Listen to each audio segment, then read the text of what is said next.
Hey guys, Derek here. It's been a little while now since I've made any VR related video or any sim racing related video, despite constantly being in the racing rig whenever I find some free time. I've still been doing that a lot more than shooting games and stuff lately, but there actually have been some leaks. So I feel like it hasn't really been brought to the attention of too many people yet. So I was going through forums and going through Reddit and whatnot because I'm patiently awaiting the next headset launch for the 12K, which has a trade-in program where you can trade in any of your Pimax headsets and get that amount of money off of their newest headset.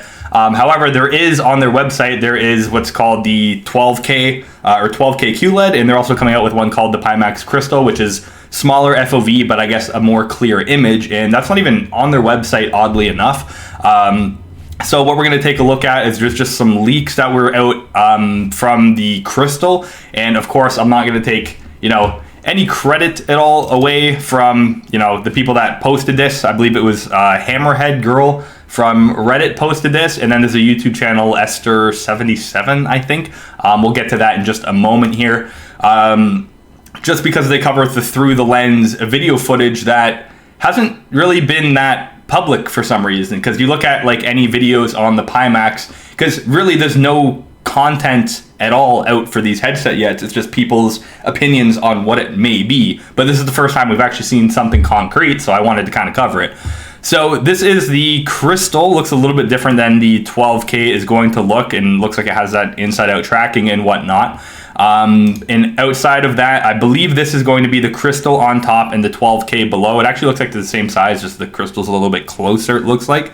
And the main difference is what it looks to be is that the lenses are a lot smaller in the Crystal, but I guess more clear. So maybe like a Vario, is that how you say it? Aero competitor, or maybe even in the ballpark of the G2, but I guess higher end than that, of course. But that type of like lens size, or maybe a little bit bigger. But this is like the first through the lens photo, and as we know, through the lens photos with like your phone camera or something like that don't really do it justice from actually being in the headset, especially because it's kind of hard to maintain your steady hand in the sweet spot. I'm hoping this will have like the automatic IPD. I haven't had a headset that has that yet, and I think that would actually be really cool, where it just adjusts to your eyes, and I think the 12K does that. But this is the Crystal through the lens, and we can see it's ridiculously clear image. It's almost like looking at a monitor. But there is, like, I guess, a little bit of distortion or a little bit chromatic aberration, I guess is what they call that, where the colors kind of mix in with each other and look a little bit fuzzy on the edges of certain things. But, of course, in the middle, that does not look to be the case. This is just, I guess, a photo of it actually being on somebody, so you get an idea for the size, and it looks like that they've actually demoed it off. And there was a chat leaked as well in a language that I can't even guess to see what the language is, that the headset, the Crystal, may be coming out before the 12K, even though the 12K was advertised way before. And the Crystal looks like it actually has the potential coming out in a couple of months, if I read that correctly. Maybe don't quote me on that. That's a premature photo. Or I went the wrong way. Bear with me here. I was going to compare these two here. So this is basically the 12K lens here, and that would be the 8KX, which is currently on my head. Let me move my camera here. So 8K on the left. Let's see if we can zoom in a little bit on the lenses here. So you get an idea. Of course, my headset's a little bit closer to the camera, so everything just looks larger.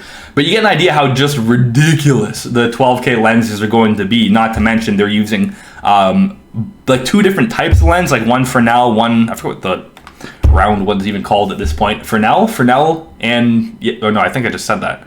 I don't know. These two different type of lenses, like the ones that are more clear in the middle, and then your traditional VR lens on the outside. So I think that's pretty dang cool. So maybe that means the outside may not be quite as clear, but the lens size on that is just mind-blowing. When really the Crystals looks more like along the lines of maybe something like this type of size.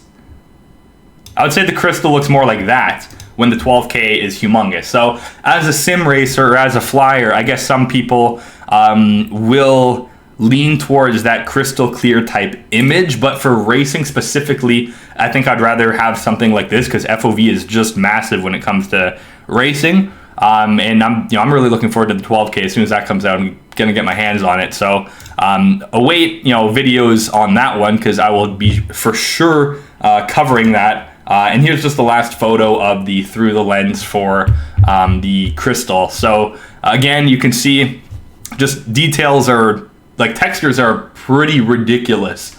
So I'm not sure if this is like Google Earth or what they're actually demoing here.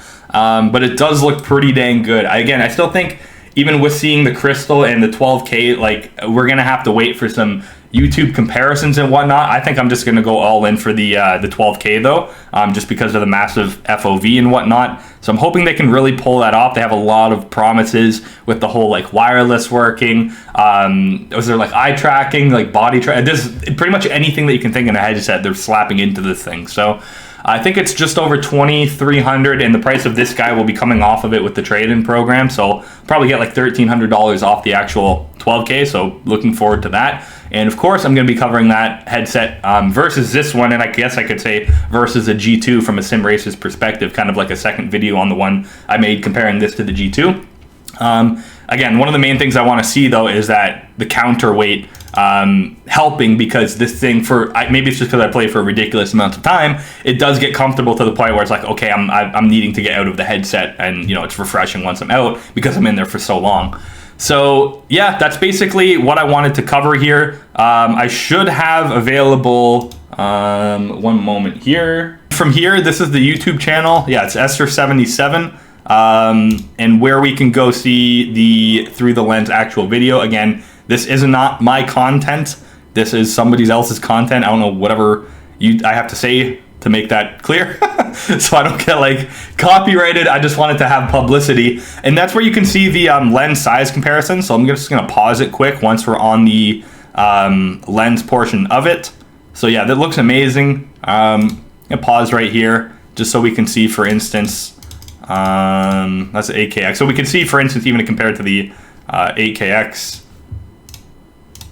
So obviously the lens is like what they're going for there is for sure clarity as opposed to just the massive FOV. Even though it does look very big, like that looks a lot larger and rounder than like the G2 or the Aero does. But compared to the 12K, sorry, I'm just showing myself there. Compared to the 12K lenses, like that's really no comparison when you look at these two. So let me just zoom in a little bit. So again, for sim racing, maybe for flying too. So that's where it's gonna say, like, that's what I'm gonna say. It's gonna be really awkward because usually they'll have like one headset that's amazing at one thing, and then other headsets are amazing at one thing, and then another headset's amazing at one thing, but then they all lack what each other have. Like the Aero is incredibly clear but lacks the FOV of this. This lacks the clarity of the Aero but has the FOV for immersion. So it's like these two headsets are going to be awkward because it's like sim racing. It's like this has a pretty good FOV, and if it's more clear, maybe people are going to prefer that. But at the same time, this is going to be super clear, just with a massive FOV. So it's kind of weird. Like I might need to try both somehow. I don't know what the return policies are, or if I could be lucky enough once I buy the 12K to do a demo unit. I know I'm not that big of a channel, but if I could get a demo unit just to compare both and then say, okay, from a sim racing perspective, what's going to be the best for you, would absolutely love to cover that video in depth. But for now, I think the 12K is what we would wind up going with. So I guess, we don't have any news on when things are actually coming out, and even Pimax's website's pretty dang limited. You click on the 12K and it just says VR 3.0 is here or something like that, and then just no other information whatsoever. Not even like specs or anything. It's just straight up, VR 3.0 is here, and they say nothing. So again, as soon as I'm able to order one of these, obviously I'm going to. For now, I'll just keep enjoying the 8KX and occasionally the triple screens as well. Have a video on that, I think, coming shortly, where I tested different camera views in sim racing in triples, since I actually found the, I guess you'd call it hood cams, pretty dang fun in triple screens for some reason, and I want to do a time trial versus the triples, different camera views plus cockpit view versus racing in VR, and seeing what I can get the fastest lap time with. So that's going to be coming in the near future, but For now, I just wanted to cover that there is some concrete information on the crystal out. You just have to do a little bit of digging, so I wanted to make that public, and just absolutely looking forward to these 2 headsets. I don't think that any of the competitors will do what these are doing quite as well when it comes to simulation. I think, the next Oculus or Meta, whatever you want to call it, headset that would be coming out won't be able to provide as good of a flying or simulations. I think that's what Pimax is really coming down to. They're still somewhat user friendly, but not like an Oculus Quest 2, for instance, where they're really going to go for the hardcore enthusiasts and the simulation type people. And that's where I find, even for me, if I just boot up Steam here, you're going to be able to see. And this is where I think VR, it's not necessarily for everyone. It's more of a party tool, and then that's it. But if you look even from my own experience, for instance, I'm closing in on 1,700 hours of Steam VR usage.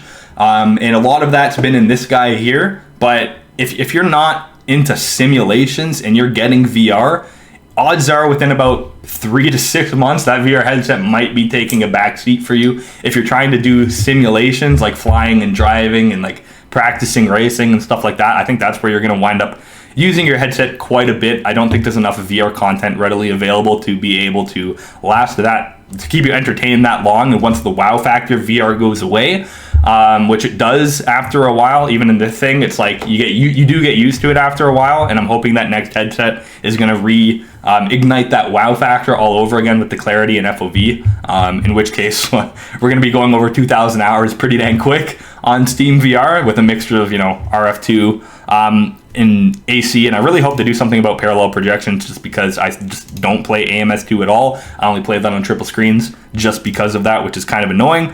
But that's pretty much all I have. Just that there is concrete, stuff out on the crystal, and we're going to be covering that as soon as we can in terms of getting the hardware and doing reviews. So I guess stay tuned for that. And that's pretty much all I have. So that's it. Bye for now.